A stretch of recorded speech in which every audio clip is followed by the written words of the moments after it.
For centuries, the man who sentenced Jesus of Nazareth to death existed only in religious texts. Many historians assumed he was a myth. But look at this photograph. In 1961, archaeologists brushing away the dust in Israel uncovered this weathered limestone block bearing a clear Latin inscription, pilatus. This single stone confirmed his historical reality.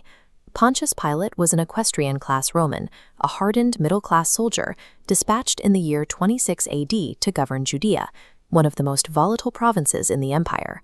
This is a scale model showing the intense density of ancient Jerusalem.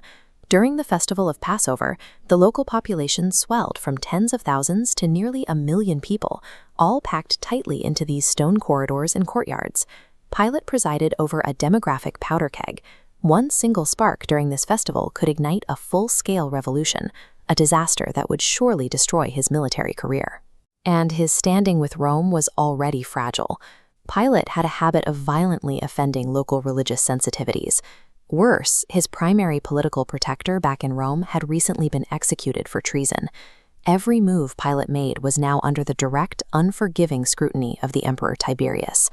This brings us to a Friday morning crisis. The local religious authorities march a beaten prisoner to Pilate's fortress. They are careful to avoid bringing religious complaints, which Rome wouldn't care about. Instead, they charge the man with a capital offense, political treason against the state. Pilate pulls the prisoner inside for a private interrogation. He expects an armed zealot. Instead, he questions a quiet teacher.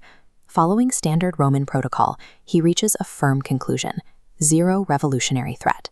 He is now caught in a perfect trap. Roman law strictly demands an absolute acquittal for an innocent man. But if Pilate releases him, the furious religious elite will incite a massive street riot. Rome will blame Pilate for the chaos, and his neck will be on the line.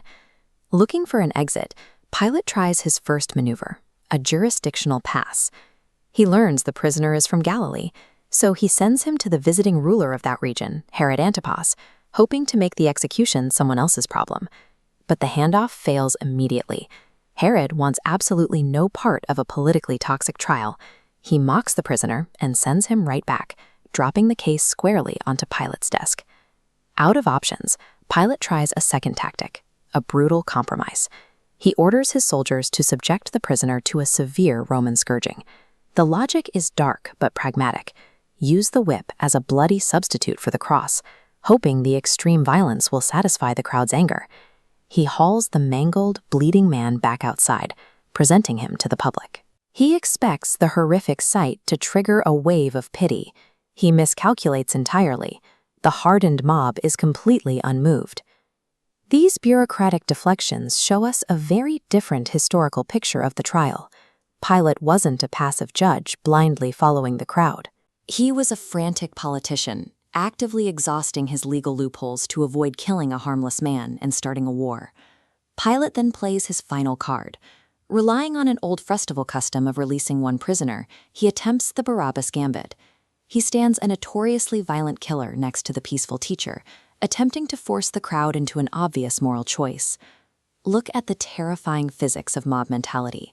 While Pilate deliberated, the religious elite had moved through the masses, actively manipulating their anger.